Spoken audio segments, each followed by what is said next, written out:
Thank you so much, Paula. It's so great to be here today. What a perfect day for an event like this, right? Yeah, just, and on the 1-year anniversary of Uvalde too. And Paula and the huddle have been so up front with this all along, not only in the community with the education and trying to get people on board with, sensible gun laws here in the United States, but also just shining a light on these tragedies that keep happening in our country. So I love these types of things because it's about legacy and it's going to leave a lasting impression. It's something that we can always come back here and think about what happened that day in Uvalde, Texas. But it's also a call to action too, right? Every time you see it, and to keep on the fight as far as that goes. Kind of, again, so meaningful that we're doing this. And I think, when I was talking to Paula originally about this, and about that connection, even reaching out to Uvalde and trying to make that connection here with Newburyport.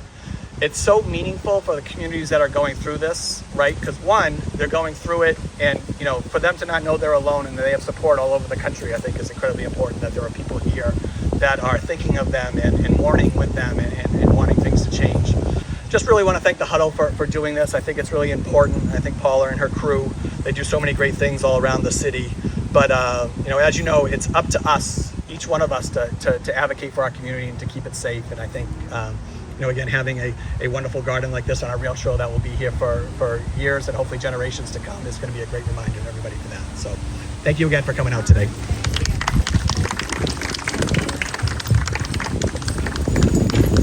Hi everyone. This wouldn't have happened without a lot of help, and so there are a lot of thank yous. Certainly to Mayor Reardon, who has been so supportive all along of this, and the entire Parks Commission was pro this idea from the very beginning. Mike Hennessy, who is the parks manager, held our hand through the whole thing. He found these trees. He called me up the day he found them and said, I've got them. So he was so instrumental in helping us. I want to also thank the speakers, Don Shand and Angela Christiana and Ann Hauser, who are coming up after me. And it wouldn't have happened without the help of the huddle. The huddle raised the money for this garden. Specifically, Beck O'Brien was the head of that effort. A deep bow of gratitude to the huddle strategic team, Debbie Hart-Klein, Maria Chanin, Beth Blanchard, Ann Hauser, who turn our attention constantly to the next challenge that needs to be faced, and there always is one. So, the Women in Action Huddle is an activist and support group with over 800 members.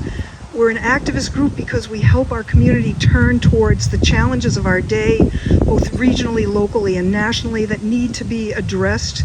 We do that through education and opportunities for activism. We're also a support group, and that means to me that we help our community.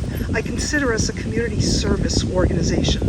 We do collections and drives. We pay attention to what is happening in our community and what the need might be so that we can get involved in that level too. And it's my love child. It really is. I started it, 3 weeks after the election in 2017, and it's been going strong for 6 years ever since. So on May 24th, 2022, the mass shooting which claimed the lives of 19 children and 2 adults occurred in Uvalde, Texas, which is a small, diverse city of 15,000 people, not that much smaller than we ourselves are. It sits 85 miles west of San Antonio. After this massacre, the huddle turned to focus on gun violence. We had speakers come, survivors who spoke to us, helped us activate our population. And mostly we learned from not only the people in Uvalde that we've been having to have conversations with, but from people within our strategic team from Moms Demand Action, that one of the most important things that we can do as a community is to lean into the tragedy and not turn away. And we know as Americans that more and more, it's like the next thing takes our attention. The next thing takes our attention.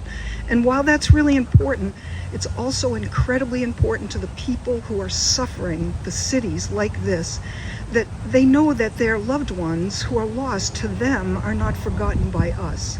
And so the huddle really has paid attention to that. And today I was talking to somebody from Newburyport Pride today, and I said, you know, I want to call us sister cities with Uvalde, but I want to be gender appropriate. What should I do? And she said sibling city. And isn't that just the perfect thing? So over this year, the Huddle has done a community art project. Many of you participated in that, including the mayor, Christine Jackson. We did beautiful love notes to the city of Uvalde. We strung them together and we sent them in a beautiful box to the library. And they are in the midst of creating a permanent archive of all the responses from around the country, and ours is one of them. But in terms of long-term help, attention, and love on this community, this garden represents a great deal. And to me, it's one of the most important things I've ever done as an activist, because, like the mayor said, it's going to be here for a really long time, and it's going to remind us that our love can reach them through our intentions. I sent a short video about the Garden of Remembrance to the El Progreso Library in Uvalde, Texas. And Tammy Sinclair is the archivist there, and this is what she wrote back.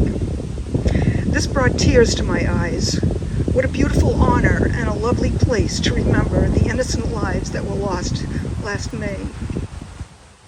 I will work with our director and the appropriate teams to make these videos available to our community and document them in our archives as well. Bless you all for continuing to support and love our hurting community. To all of you, I say thank you for being here. With this garden, the hearts of our community will be forever linked to the hearts of the city of Uvalde, Texas. Through our love and care for one community that is suffering, we are linked to all communities that are suffering from gun violence, from families that no longer feel safe sending their children to school, to the incalculable losses of friends and loved ones as a result of gun violence across the country.